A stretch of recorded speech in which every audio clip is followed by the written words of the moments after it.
ku baran doonaa saddexdan qaybood oo aad muhiim u ah in Excelka marka la joogo. Qaybtan waxaan lahaa cell referencing. Cell referencing isaga wuxuu kala baxi doonaa absolute and relative labadaas nooc uu kala baxaa. Marka waa ka hadli doonaa waxa la dhaho absolute-ka, waan ka hadli doonaa waxa la dhaho relative ama relative referencing ama absolute referencing, labadaba waa soo hadal qaadi doonaa. Qaybta labaad waxaan ka hadli doonaa markii intuu module 3 noo socdo name cells loo yaqaano, in name cells la sameyn karo, iyo waxaan ka hadli doonaa loo yaqaano name ranges ayadan la sameyn karo. Good. Marka hadda waxaan bilaabeynaa qaybta 3.1 oo ah cell referencing absolute and relative ayaan hadda bilaabeynaa. Good. waxaa ii diyaarsan Excel sheet oo module 3 igu oran ayaan imaaday. Good. waxaan rabaa marka in aan marka koowaad ku sharxo relative referencing waxaa loo yaqaanaa. ereyga waa fahmi kartaa. Reference waxa waaye tixraac. tusaale ahaan haddii aan dhaho inta aan ku dhigo 1, intan aan ku dhigo 2, oo aan dhaho la-eg, oo aan dhaho kan oo laga jaray kan ayaa waxay la mid tahay kan. Which means waxa waaye -1 kan waxuu reference u yahay G4 laga jaray G5 ayuu reference u yahay. Marka waxaan leenahay relative referencing-ga isagana wuxuu noqonayaa sida procedure-ka hadda aan sheegay oo kale oo la mid noqonaya. marka fiiri waxaan rabaa waxaan haystaa table noocan oo kale ah. Table-ka waxaa igu qoran qayb loo yaqaano month, January, February ilaa June. qayb waxaa igu qoran total revenue, intan waxaa igu qoran total expensive, waxyaabihii iga baxay ama lacagii iga baxay. waxaan rabaa inaan ogaado net income-kayga inaan ogaadaa rabaa ama net profit-kayga wax loo yaqaan inaan ogaadaa rabaa.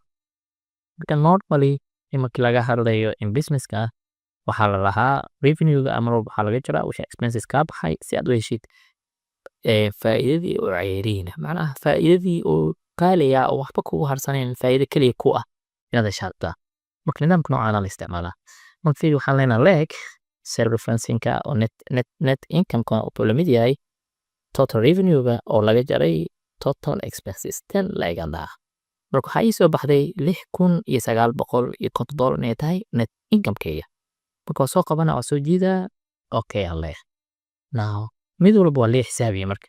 marka fiiri kan xisaabtiisa 7,054.25 waxay ka timid referencing-gaan ay ka timid. macnaha waxay ka timid relative referencing oo ah waxaa la kala jaray B3 waxaa laga jaray C3 ayaa laga jaray marka. kan kadibna kan waxaa leenahay wuxuu ka yimid labadan ayaa la kala jaray wax loo yaqaan B4 iyo C4 ayaa la kala jaray and so on. marka relative referencing-ga isaga muxuu ku qabanaa marka hadda tusaale marka su'aasha imaanay. relative referencing-ga wuxuu noo qabanayaa tusaale ahaan waxaan dhahay column-kan soo helay jawaabtiisa kadib waa soo qabtay waa soo jiiday. marka taasoo kale xoogaa waa culeys in mid walba oo asaas soo jiitay. marka relative referencing waxa waaye mid ka mid ah xisaabi kadib control enter dheh, then asaga ku siinaya resultii ku kale. marka marka koowaad maxaan sameynaynaa oo highlight garaynaynaa tusaale ahaan intan kaliya ma haysta data waxaa heli doontaa like 4,000 rows iyo intaasoo column. marka inaad mid walbo soo qabato soo jiidid waxaa ka fiican like shortcut way la isticmaala jiro. column-ku waa inaad marka kuwaad select garaysaa whole of it. marka column-ka la select garaynayo waxaa la isticmaalaa control iyo shift iyo calaamadda hoosa. tusaale ahaan hadda halkan haddaan saar oo kale control shift iyo calaamadda hoose haddaan dhaho dhammaan wuu i highlight garaynaa si because dataadu way badan kartaa. marka maadaama hadda ani datadeeda labadan keliya ay ku base garaysan tahay dabcan waa fahmi karaa. waxaan leeyahay ka koowaad leeg okay, waxaan leeyahay total revenue oo laga jaray total expenses aan leeyahay. meeshii aan enter ka dhahayay waxaan leeyahay control enter aan leeyahay. marka control enter dhaho you see tirooyinka kale oo dhan 00 ugu soo qaatay. marka fiiri aniga waxaa hadday dhahay dhammaanaan select gareey.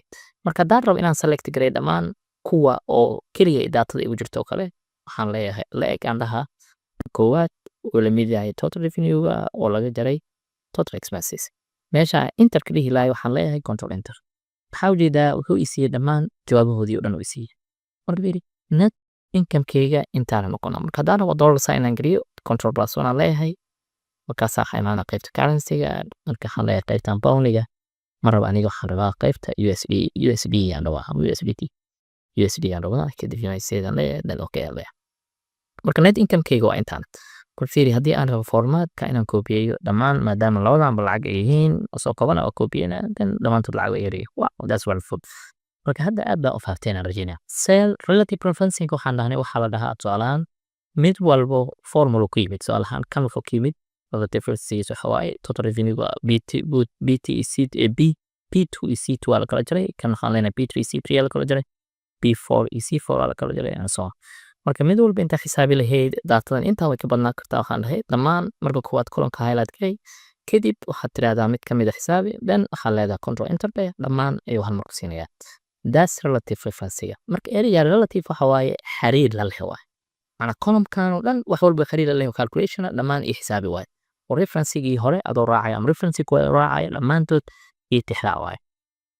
maxaan okay absolute referencingka waxa waaye halkan absolute referencingka waxa waaye tusaale ahaan absolute referencingka waa aad u challenge kugu noqonaa marka inaad fahamto aad bay muhiim tahay.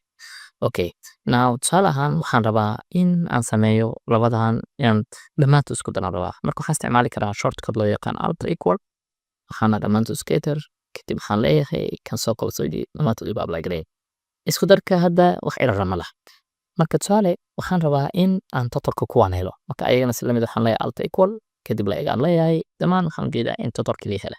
marka quarterly lacagihii la faa'iido waaye ama lacagihii sales kala sameeyay quarter 1 mana rubici koowaad rubici labaad ama qayb labaad saddex bilood labaad saddex bilood saddex afraad. now percentage ko kale markaan rabaa inaan helo leeyahay leeyahay waxaan baranayna hadda waxa waaye absolute referencega. marka waxaan leenahay totalkii oo loo qaybshay waxaan u qaybinaynaa selka oo loo yaqaano eto leeyahay marka fiir leeyahay inta markaan dhaho sorry waxaa la rabaa 1,100 oo loo qaybshay 2,400 kuma qoran waxaa leeyahay 1,100 oo loo qaybshay totalkan oo kan ah ee 500 inoo qaybsho then percentagekan ay soo baxay. now haddaan soo qabto soo jiido oon dhaho dhammaantood uga apply garay waxaa ujeediin labada saddexdanba error noo soo baxay jee meesha reference uu ka imaanaa inta wax marka maadaama kan error uu noo soo baxay waxaan sameynaynaa kan koowaad ay imaanayna kan koowaad marka ay imaano waxaan leenahay kan koowaad calaamada F4 aan taabanayna.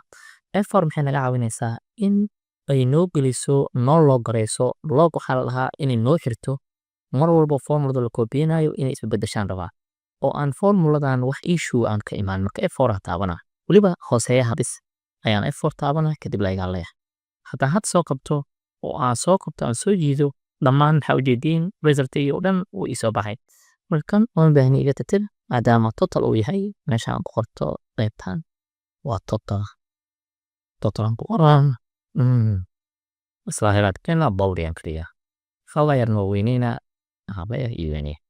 now percentage boqolkiiba boqol waa saddexdan isku marka hadda haddii aan rabo tusaale ahaan halkan maxaa ka aragnay in kan koowaad oo si sax noogu soo saaray kuwa labaad iyo saddexaad inuu si qaldan igu soo saaray marka errorkaas oo isoo saar DOI gaas errorkaas waxa waaye waxaan ugu badbaadinay kaliya inaan wax loo yaqaan isticmaalay absolute referencing.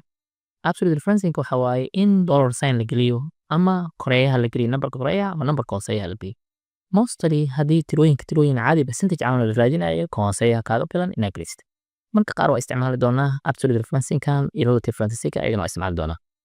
markaad now percentage aan ka dhigo calaamada percentage ka taawana dhammaantood waa kan 44 ayaa leenahay total marka loo fiiriyo kan 25% utility appka productivity appka asana waxaa leenahay 130 marka meesha waxaa ugu badan game appka ayaa ugu faa'iido badan markii loo fiiriyo labada kale ardayda kale.